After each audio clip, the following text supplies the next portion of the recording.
You walk into a steakhouse. The lights are dim. There's dark wood everywhere. The menu hasn't changed since 1982. The waiter's wearing a vest. The sides come separately. And a piece of beef is about to cost you what you used to pay for a used car. Welcome to the most old-school business model in America. And somehow, it's still absolutely printing money. Today, I'm breaking down why steakhouses operate like it's 1975 and why that's exactly what makes them bulletproof. We're talking margins, psychology, and why this business model survives every trend, every recession, every cultural shift. This might be the most fascinating business story you haven't thought about. Let's get into it. So here's what's wild. The modern American steakhouse basically hasn't evolved since the Nixon administration. Same decor, same menu structure, same pricing strategy, same everything. Most industries that refuse to change die. Blockbuster didn't adapt. Toys R Us didn't adapt. Sears didn't adapt. They're all gone. But steakhouses, they're thriving by not adapting. And there's actual method to this madness. Let me show you the numbers first because they're genuinely insane. The average steakhouse operates at a 15 to 20% profit margin. That's double what most restaurants make. Double. Your typical casual dining spot is lucky to clear 6 to 8%. Fast food chains might hit 10%, but a proper steakhouse, they're running 15 to 20% like clockwork. Ruth's Chris Steakhouse pulls in over $500 million annually. Morton's does similar numbers. Del Frisco's, the Capitol Grill. These aren't struggling legacy brands limping along. These are cash machines. And here's the kicker. They achieve these margins while operating in the highest cost segment of the restaurant industry. Prime beef costs more than almost any other protein. Their labor costs are higher because they need skilled kitchen staff. Their locations are expensive because they're always in prime real estate. Their overhead is massive. So, how does a business model from the Ford administration still dominate in 2006?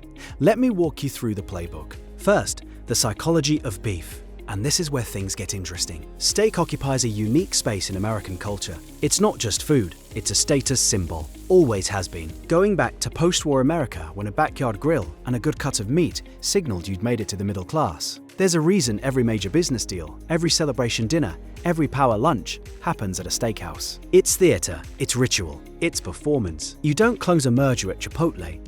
You don't celebrate your promotion at Panera. You go to the steakhouse because the steakhouse signals importance. This perception was built intentionally over decades, and it's worth more than any marketing campaign could ever create. When you walk into a steakhouse, you're not just buying dinner, you're buying into a performance of success. The expensive wine list, the tablecloths, the suited waitstaff, the massive portions, all of it communicates one thing: you've arrived. And here's what's brilliant. That perception allows steakhouses to charge absolutely insane markups that people willingly pay. Let me break down the actual food costs, because this is where the business model gets devious. A 16-ounce ribeye at a steakhouse runs you $65 to $85 in most cities. Premium locations push $100 or more. What does that steak actually cost the restaurant? Maybe $15 to $18. That's a 400% markup. 400%. Compare that to literally any other restaurant segment. Chipotle marks up a burrito bowl maybe 300%. Fast food marks up a burger 200 to 250%. Steakhouses are operating on margins that would make a luxury goods brand blush. But wait, it gets better, because the steak is just the beginning of the extraction. See, steakhouses pioneered something genius. They sell you the protein, and then they make you buy everything else separately. The baked potato, $8. Asparagus, $12. Creamed spinach, $10. Caesar salad, $14. You thought you were ordering dinner. You were actually ordering a la carte surgery on your wallet.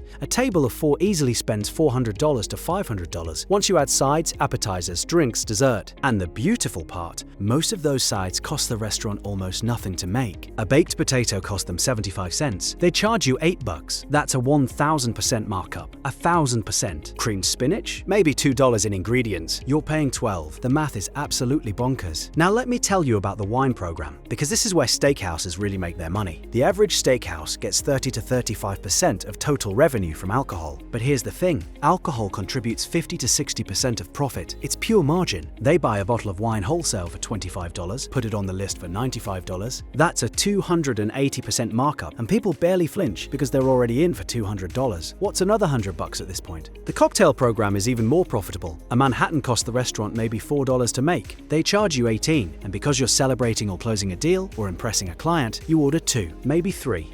This business model was perfected in the 1960s and 70s, back when expense accounts were unlimited and businessmen could write off anything.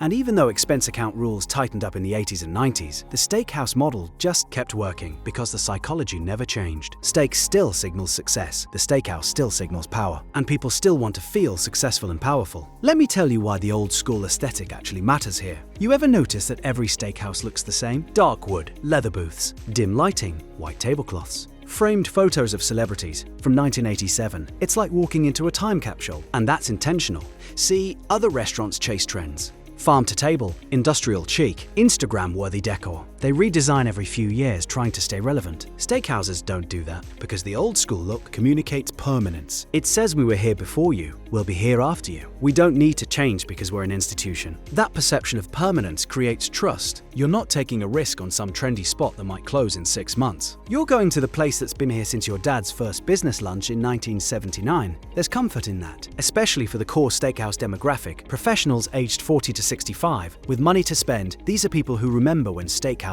mean something. When your parents took you there for your high school graduation, when you closed your first deal at Morton's, the nostalgia is part of the product, and you can't manufacture that by opening a new concept with reclaimed wood and Edison bulbs. This is why legacy steakhouse brands crush newer competitors. Ruth's Chris opened in 1965. Morton's in 1978, Smith & Wollensky in 1977. These aren't just restaurants, they're cultural institutions with 40 to 50 years of brand equity. Now let me talk about the recession-proof aspect, because this is genuinely fascinating. Conventional wisdom says luxury dining gets destroyed in downturns. People cut back, they eat at home, they skip the expensive stuff, but steakhouses don't follow that pattern, at least not in the way you'd think. During the 2008 financial crisis, most casual dining chains got obliterated. Ruby Tuesday, Applebee's, Chili's, they all saw massive drops. Steakhouses took a hit too, but a much smaller hit, and they recovered faster. Why? Because steakhouses serve two completely different customer bases that balance each other out. Group 1. Business diners on expense accounts. These people don't stop coming during recessions because they're not spending their own money. They're closing deals, entertaining clients, networking. That doesn't stop during a downturn. If anything, it intensifies. Group 2.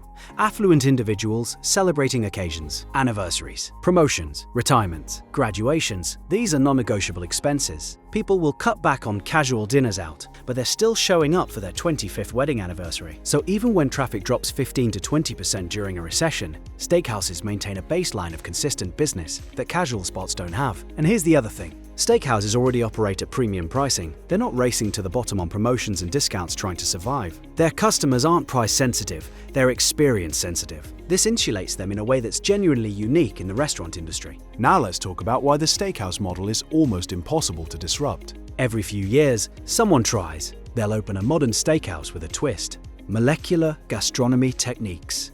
Wagyu everything. Hip-hop playing instead of Frank Sinatra. Exposed brick instead of dark wood. And they almost always fail. Or they succeed by slowly becoming a traditional steakhouse. Because here's what these disruptors miss. The steakhouse customer doesn't want innovation. They want consistency. They want to know exactly what they're getting. They want the same experience they had 10 years ago. This is the opposite of almost every other consumer category. Tech moves fast. Fashion moves fast. Entertainment moves fast. But the steakhouse is a temple to not moving fast. And that's the feature, not the bug.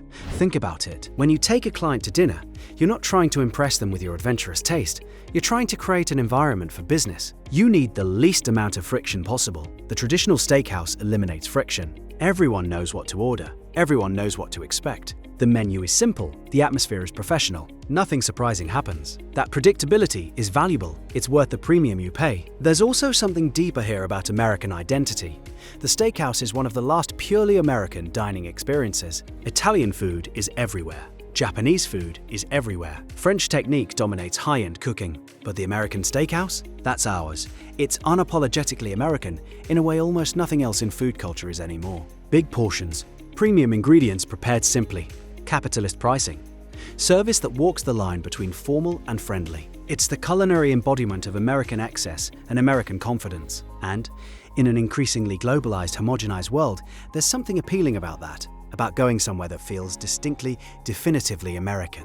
Let me give you one more angle on why this model works. Simplicity. The steakhouse menu is absurdly simple. You've got 5 to 7 cuts of beef, 3 to 4 non-beef options for people who don't eat red meat, a handful of sides, a couple salads, dessert that nobody orders because everyone's too full. That's it. No seasonal rotations, no chef specials based on what's fresh at the market, no complicated fusion experiments. This simplicity has massive operational advantages. Your kitchen staff doesn't need to be creative geniuses. They need to be consistent. Cook the steak to temp. Don't overcook the lobster tail. Make sure the potato is hot. Inventory management is easy because you're ordering the same stuff every week. Food waste is low because everything gets used. Training new staff is straightforward because there's no complexity. Compare that to a farm-to-table spot where the menu changes constantly, where the chef is experimenting with obscure ingredients, where every dish requires 15 components and precise timing. The steakhouse model scales effortlessly because it's simple, and simple systems are profitable systems. This is why steakhouse chains can expand without losing quality.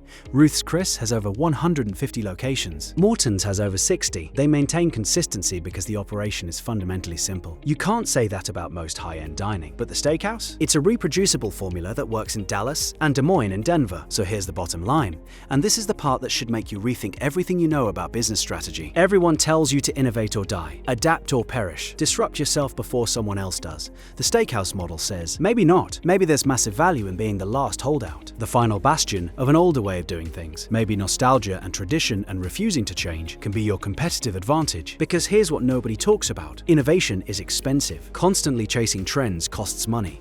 Redesigning your concept every 3 years eats into margins. Training staff on new systems is inefficient, but running the same play for 40 years, that's free. Your systems are dialed in. Your supply chain is optimized. Your brand equity compounds over time. The steakhouse isn't stuck in the past. It's leveraging the past as its moat. And in a world where everything feels temporary and disposable and optimized for virality, there's real power in being permanent. The steakhouse will be here in 10 years, 20 years, probably 50 years, looking basically the same, serving basically the same food, charging basically the same markup, because some business models don't need to evolve. They just need to execute. If this video showed you why old school businesses can still dominate, hit that subscribe button. I break down business models, career economics, and how money actually works in the real world. Comment below and tell me, what's your go-to steakhouse order? Are you a ribeye person? Filet? Strip? I want to know. Alright, go book that reservation. The baked potato is $8 and absolutely worth it. I'll see you in the next one.